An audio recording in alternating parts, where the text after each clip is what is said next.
नमस्कार दोस्तों, आज हम आपके लिए करवा चौथ की एक और पौराणिक कथा लेकर आए हैं, जिसमें हम लोग जानेंगे कि माता करवा कैसे अपने पति की रक्षा करती है।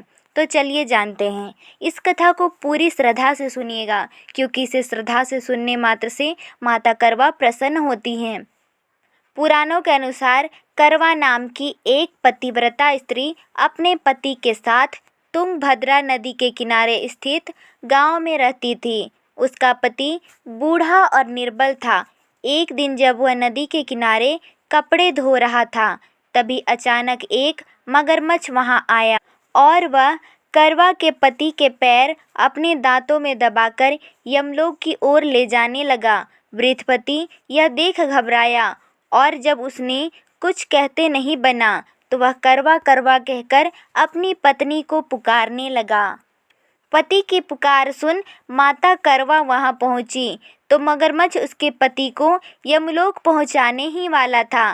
तब करवा माता ने मगरमच्छ को कच्चे धागे से बांध दिया और मगरमच्छ को लेकर यमराज के द्वार पहुंची। उसने यमराज से अपने पति की रक्षा करने की गुहार लगाई और बोली, हे भगवान, मगरमच्छ ने मेरे पति के पैर पकड़ लिए हैं। आप मगरमच्छ को इस अपराध के दंड स्वरूप नरक भेज दें। करवा की पुकार सुन यमराज ने कहा, अभी मगरमच्छ की आयु शेष है, मैं उसे अभी यमलोक नहीं भेज सकता। इस पर करवा माता ने कहा, अगर आपने मेरे पति को बचाने में मेरी सहायता नहीं की, तो मैं आपको श्राप दूंगी और नष्ट कर दूंगी।